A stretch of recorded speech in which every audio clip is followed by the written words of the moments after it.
Bem-vindos a mais um programa. Eu me chamo Carlos Júnior e faço parte da TDI Brasil. E hoje nós vamos falar sobre estruturas extremamente complexas. Sabe qual? As aves. Isso mesmo. As aves é algo sensacional e, sem dúvida, é algo que nós temos que cada vez mais conhecer. Porque cada vez que o ser humano estuda sobre os pássaros, a gente descobre coisas novas que nós mesmos podemos usar dentro dos nossos meios de construção, por exemplo. E você já vai entender um pouco mais sobre isso. Então fica ligado porque o Alinhando os Ponteiros acabou de começar.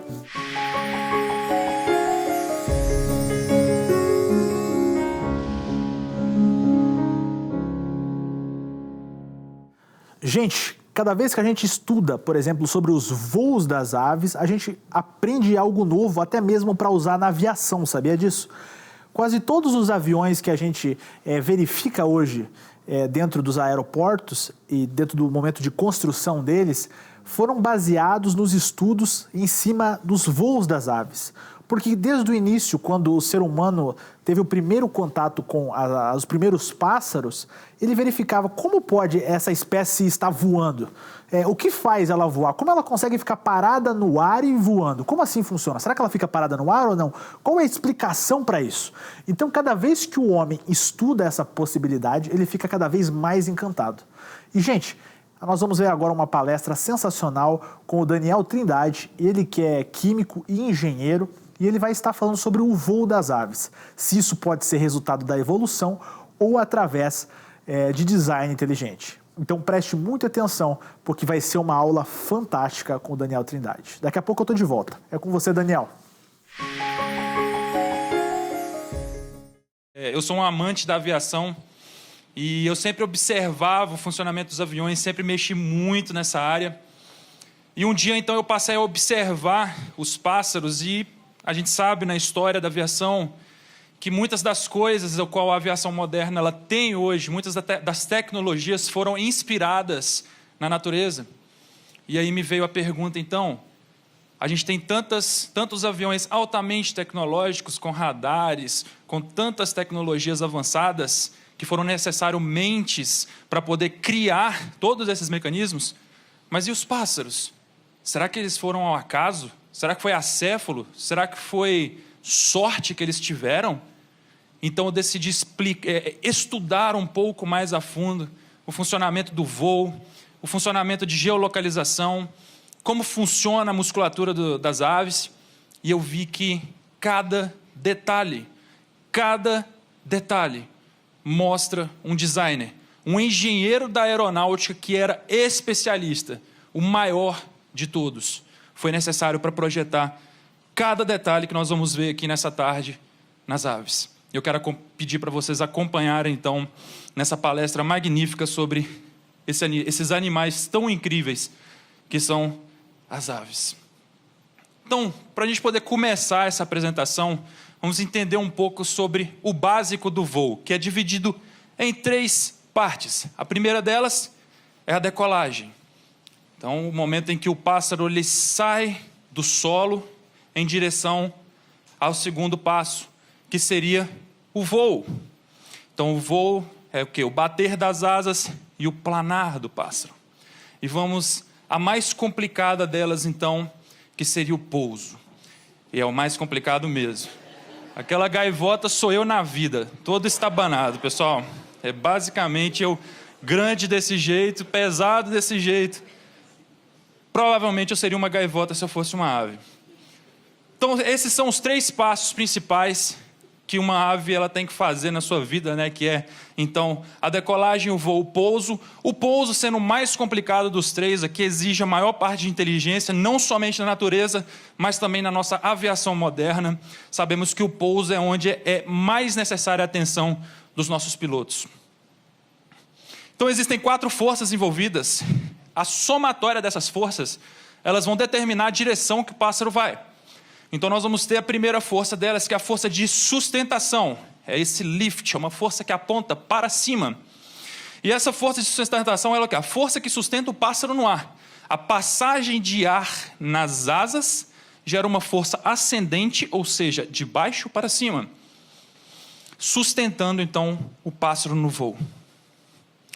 Nós temos a próxima força, que é a atração ou impulso, é o thrust, gerado pelo bater das asas, o qual fornece velocidade de voo. Então, para ele poder gerar essa força frontal, é necessário que ele use uma força energética dele, que é o bater das asas, para que ele então tenha o impulso para poder sair no ar, né, no local que ele está. Existe a força gravidade ou peso, que é uma força que está constantemente puxando cada um de nós, inclusive as aves, para o solo, para o chão, para a massa que tem embaixo de nós. E nós temos o arrasto, que é o drag. Esse é gerado pelo contato do ar com o corpo do pássaro. Força contrária à atração. É muito importante que a gente entenda o que é essa força de arrasto, porque, basicamente, o que é a maior força de arrasto que acontece no pássaro? É o contato dele com o vento. Sabemos que, então, a somatória dessas setas, vamos dizer que elas têm valores, ou então, imagina uma seta dessa, uma maior do que a outra. Se essa seta for maior do que essa, o pássaro vai para frente. Se essa seta de drag for maior do que a thrust, o pássaro, então, estaria indo para trás. Só que a gente sabe que ele tem que sempre voar para frente. Então, a thrust tem que ser sempre maior do que a força que está puxando o pássaro para trás, a resistência do ar contra o corpo do pássaro.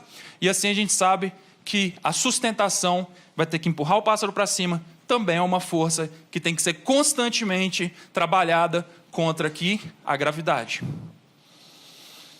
Então aqui é uma asa, tá? Aqui vocês podem ver essa asa passando num fluxo de ar, e aqui uma asa de avião, vendo ela pela lateral. É um corte dela, tá? Vocês estão vendo pela lateral. Então, como que gera aquela força de sustentação, que é uma diferença de pressão, a qual eu tinha ensinado no slide anterior? Quando o vento passa, a parte de cima do ar, da asa, passa o ar mais veloz. Ou seja, cria uma região de menor pressão. O fluxo de ar que passa por baixo da asa, ela passa em menor velocidade, criando uma maior pressão. Essa diferença de pressão empurra essa asa para cima. Então aí que está então, a força de sustentação, aquela que joga para cima. E aqui vocês veem como que é esse fluxo de ar. Olha como ele passa em cima, ele passa muito mais rápido do que embaixo, e aqui você gera a turbulência.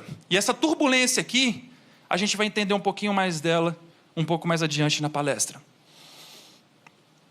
Agora vamos então adentrar um pouco nas características que somente as aves têm, que somente os pássaros têm.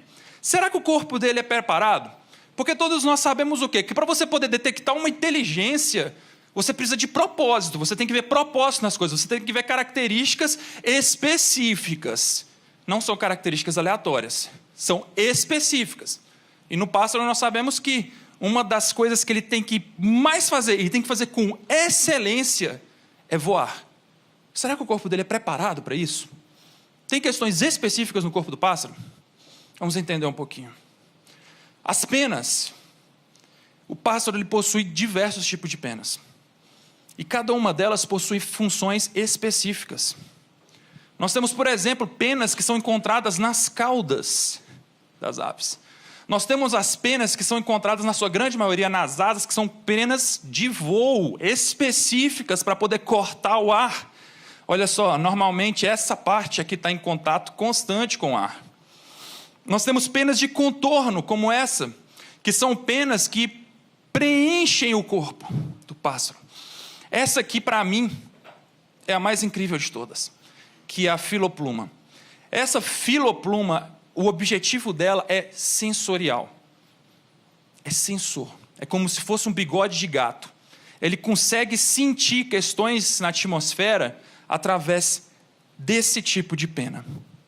E a gente vai entender o quanto que isso é importante para a geolocalização, para as migrações que os pássaros têm que fazer durante as suas vidas. Nós temos, por exemplo, essa semipluma, que é para isolamento térmico.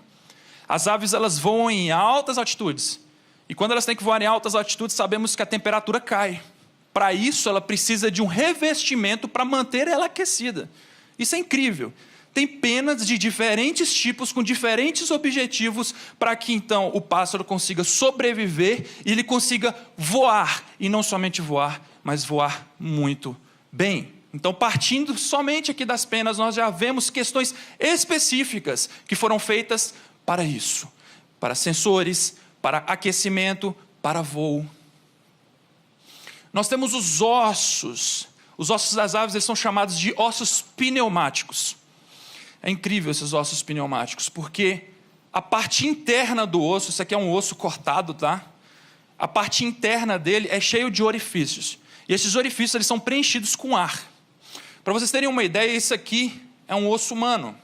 Você vê que ele é rígido, ele é pesado, ele é grande. Imagina se a ave ela tivesse ossos iguais aos que nós temos. O peso dela seria muito forte. Aquela força que puxa ela, que é a força da gravidade, seria ainda maior. Ainda maior. Ela precisava gastar mais energia para se manter no ar.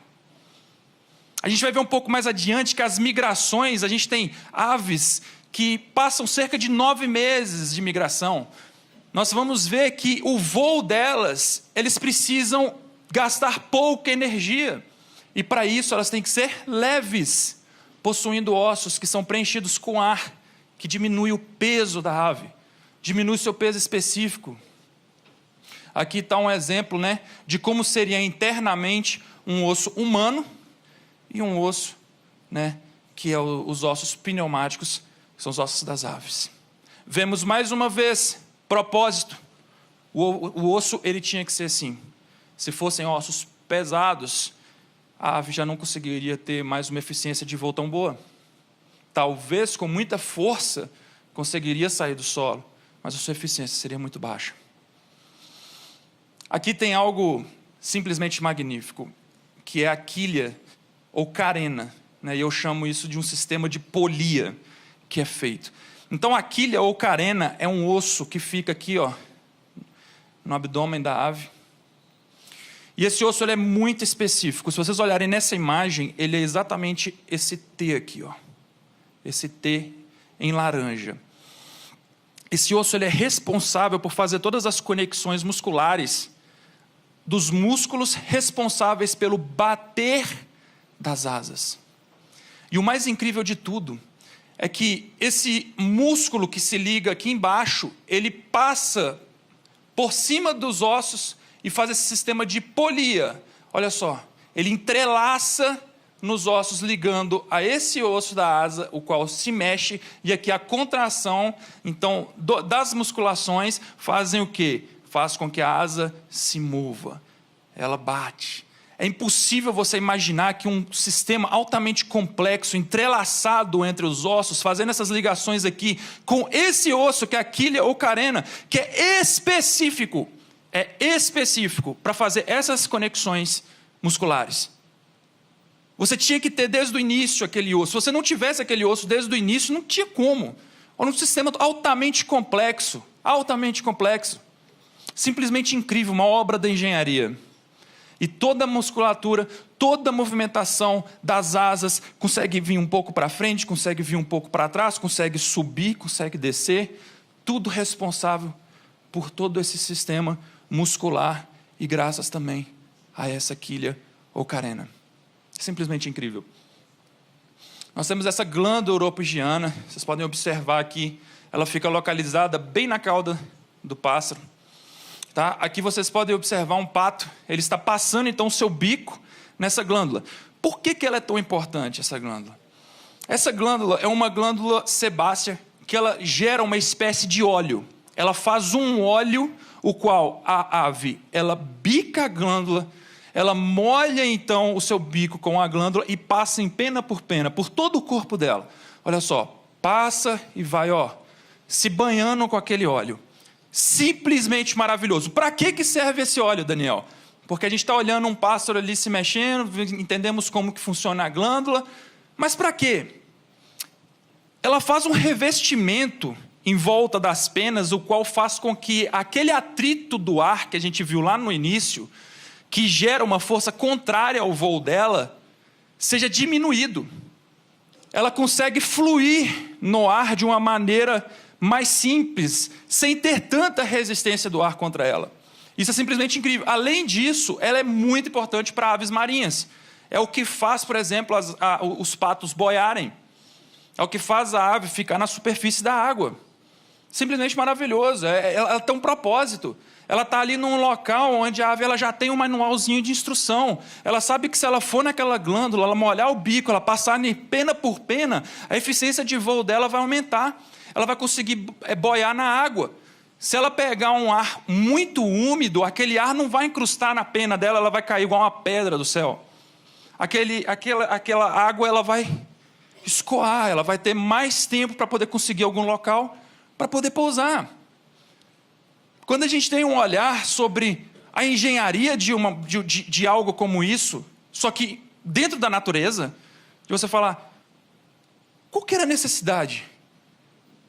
Não tinha uma necessidade para isso, simplesmente é uma glândula para melhorar em todas as áreas o pássaro.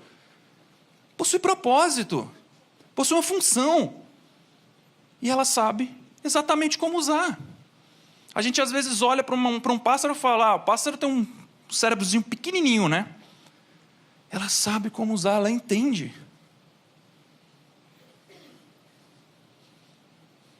Os sacos aéreos, né? O que seriam esses sacos aéreos? Cada uma desses locais que vocês estão vendo aqui com essa coloração, um verde amarelado, é um local que está ligado ao pulmão, aos pulmões, tá? Aqui são os pulmões. E esses sacos eles estão ligados aos pulmões das aves. Gente, isso é maravilhoso. Esses sacos aéreos, eles se enchem de ar. Eles vão se inflando de ar, vão se enchendo de ar. As aves têm cerca de mais ou menos 8 desses sacos. E por que eles são importantes? Quando você aumenta a altitude, a concentração de oxigênio no ar diminui. A gente sabe que aqueles alpinistas que vão fazer as escaladas nas montanhas, eles têm que usar o quê? Tanque de oxigênio. Porque começa a faltar oxigênio e você começa a querer desmaiar, cansar rápido. Vira um problema isso. As aves elas possuem então sacos auxiliares que vão o tempo inteiro, constantemente, controlando a inserção de oxigênio nos pulmões. Quando a ave inspira e quando ela expira, está sendo injetado o oxigênio, está aumentando a oxigenação da ave. Além disso, você encher de ar o interior desses sacos diminui mais uma vez o peso específico da ave. É como se ela ficasse mais leve, auxiliando ainda mais no peso dela quando ela vai voar. Você imaginar que todo esse sistema ligado nos pontos certos dentro dos pulmões, sabendo na hora de injetar oxigênio, soltar oxigênio, controlando a parte até mesmo do sangue. Tudo isso para o auxílio no voo. Se ela não tivesse, ela não conseguiria voar longas distâncias. Ela não conseguiria voar em altas altitudes. E aqui nós podemos ver um sistema altamente complexo e, ao meu ver, perfeito. Para poder o quê? Antever um problema. Qual que seria esse problema? Falta de oxigenação em altas altitudes. Então ele anteviu, o projetista falou assim, olha, esse bicho aqui, quando ele for voar muito alto, vai faltar oxigênio. Então o que eu vou fazer? Eu vou fazer um sistema de injeção de oxigênio. Ele vai ter um estoque de oxigênio maior e mesmo quando ela expirar, vai ser injetada então concentração de oxigênio no pulmão. E assim o problema está resolvido. Além disso, o peso dela vai diminuir e vai facilitar o voo. Matou vários problemas com simplesmente um projeto perfeito desse. É magnífico. Quando eu olho para sistemas como esse, ano passado eu estava falando da bioluminescência, né, os vagalumes, eu fico simplesmente maravilhado, porque você vê a inteligência claramente naquele sistema. Você vê as intenções e você vê os aumentos de eficiência que você tem ali em todo o sistema, com mudanças como essas. E os olhos das aves é muito legal. elas enxergam uma banda do espectro que está dentro do ultravioleta. Então, aqui em cima aqui, ó, é o ultravioleta, aqui embaixo o infravermelho. Essa aqui, ó, é a banda que nós enxergamos. E aqui é a banda que as aves enxergam. Basicamente, ela enxergaria mais cores do que as nossas. Elas possuem 4 tipos de célula cone, que alcançam, então, ali a banda do UV. Para o quê? Por que elas enxergam esses... né? Ela tem essa diferenciação de cor, olha só como é importante. Diferenciação de sexos, diferenciação de ovos das mesmas espécies, auxiliando também na busca por alimentos. Isso aqui é como seria visto. É claro que é uma ideia de como as aves veriam, né? Aqui na direita. Então, como as aves veriam e como nós vemos, né? Então, olha só, elas veem cores magníficas. Cores magníficas. A gente já acha, né? O nosso Marcos, o professor Marcos, né? Que fala um exibido exagerado, né? A gente já fala isso, né, Marcos? Com a nossa visão, imagina as aves, então, que conseguem enxergar mais que a gente. Elas, então, devem ser... o mundo delas deve ser magnífico, gente. Deve ser lindo demais. Deve ser maravilhoso. E olha só, importante para o quê? Sobrevivência. Elas precisam disso para reprodução, elas precisam disso para sobrevivência, elas precisam disso, porque senão elas já teriam sido extintas desde o início. Precisavam ter esse sistema desde o início. Alguém aqui já ouviu falar que a ave teria polegar? Não, né? Eu também nunca tinha ouvido falar nesse polegar que as aves teriam. Essa pena aqui, ó, a número 3, é chamada de alula. Se vocês olharem nessa imagem, ela é exatamente essa pena aqui, ó, que está sobressaindo. Essa pena, a gente pode olhar e achar que não tem importância nenhuma. Eu vou mostrar para vocês que ela é tão importante, mas tão importante, mas tão importante, que simplesmente a gente teve que replicar isso na nossa aviação moderna. Quando a ave, então, ela passa a ter um voo em baixas velocidades, e a gente sabe que esse momento são 2, decolagens e pousos. Ela levanta, então, aquele polegar dela, e aquele polegar auxilia em toda aquela sustentação que é gerada para manter a ave no ar. Simplesmente com aquele jogo de polegar que ela tem, que ela levanta aquela lula ali, quando ela precisa vir em baixas velocidades, quando está caçando, quando está indo pousar, ou quando está em decolagens. Magnífico, incrível. Olha o sistema de estabilização. Ela possui um giroscópio integrado no cérebro dela. Gente, isso aqui, ó, é natural. Ó, eu posso falar que isso aqui, ó, aconteceu de uma maneira acéfala, não guiada, não inteligente, simplesmente ocasional, toda natural. Olha a complexidade que a gente teve que fazer para desenvolver algo semelhante a isso. Graças a esse giroscópio que está aqui dentro, ó, não sei se vocês estão conseguindo enxergar aqui girando, ó, mas é ele que está mantendo, por exemplo, esse cubo estabilizado. E aqui, ó, de uma maneira natural, as aves já têm esse sistema de giroscópio integrado no cérebro delas. É magnífico ou não é, pessoal? É incrível, é incrível, é incrível, é magnífico. Olha o vórtice de ponta de asa. Então, aquele arraste, ele gera o quê? Nós temos vários tipos de arrasto, mas o arrasto que eu quero que vocês entendam é esse, ó, o induzido, que são esses aqui, ó, que criam vórtices nas pontas das asas, inclusive da cauda. O que é esse vórtice induzido, então? Causado pela diferença de pressão da área inferior e superior da asa. Imagine que você tem a asa aqui.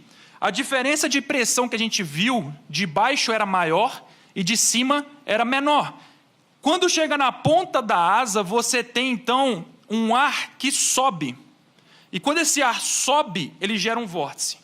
Ele deixa um tornado para trás. A corrente de ar da parte inferior tende a fluir para a parte superior, gerando um vórtice nas pontas das asas. Olha que incrível. É gerado esse vórtice, então. Ó, esse vórtice. Aqui atrás você vê também o da cauda, ó, gerando aqui e gerando ali. Incrível, né? Aí vocês falam assim, Daniel, mas onde está a inteligência nisso? Olha onde está a inteligência nisso aqui, pessoal. Olha só. Nas migrações, você tem a geração do rastro do vórtice. Essa linha aqui, ó, é o fluxo de ar. Nesse ponto, olha só, o ar está subindo. Nesse ponto, o ar está subindo. Toda essa região, o ar está descendo. Isso significa o quê? Que se você estiver nessa região, você vai ter que gastar mais força, porque vai ter uma força te jogando para baixo. O tempo inteiro, constantemente te empurrando para baixo. E você vai ter que bater mais asa para conseguir voar mais forte ali, para conseguir se manter no ar. Mas quando você está nesse ponto específico, você tem fluxo de ar ascendente. Ou seja, ele está indo para cima. Se eu conseguir me localizar naquele fluxo de ar, eu tenho uma força me auxiliando a me manter aqui, ó, voando. E as aves, elas conseguem detectar esse fluxo. E por que isso é importante para as aves? Olha só, a resposta para o voo em formação V. É por isso que elas voam assim, ó. Não é porque essa é a ave mais forte. Não é por isso. É porque essa ave aqui, ó, já, na hora que ela cansar, ela fala assim, galera, estou cansado. Alguém toma meu lugar. Aí a próxima ave da fila toma o lugar dela e ela vai para onde? Ó? Lá para trás. Porque essa aqui, ó, ela não tem vórtice ascendente pegando de ninguém. Ela é que está mais gastando energia. Só que as aves não são bobas, né? Elas têm que voar muitos e muitos quilômetros. Então essa aqui vai sair, quando cansar, vai vir para o final da fila. A próxima da fila toma a frente. E elas vão revezando o seu ciclo, conseguindo se manter fortes e viajando longas e longas distâncias. Eu não falei que seria extremamente curioso essa questão? Pois é, cada vez que a gente estuda mais sobre as aves, a gente aprende muita coisa. Boa parte dos animais que a gente estudou, ou a gente ainda estuda, sempre a gente conseguiu aprender algo para utilizar no nosso dia a dia.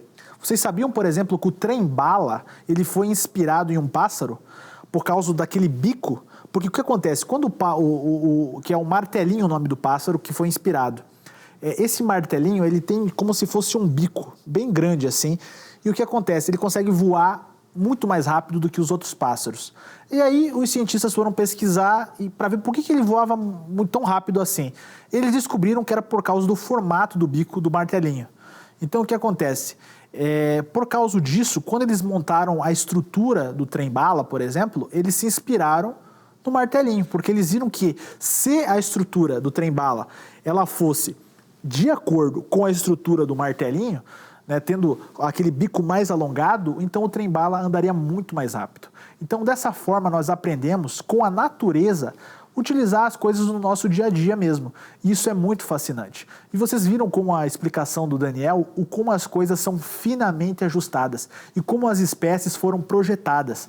Porque não tem o menor sentido que a evolução, por exemplo, teria projetado algo tão fantástico como os pássaros, com toda essa produção incrível de poder voar e fazer coisas tão incríveis, que nós, seres humanos, também nem conseguimos fazer. Então isso é muito fabuloso. E se você gostou, não se esqueça de deixar o seu like se você estiver assistindo pelo YouTube, se inscrever no nosso canal e deixar o seu joinha. E não perca sábado que vem, Alinhando os Ponteiros. Até mais, pessoal. Obrigado!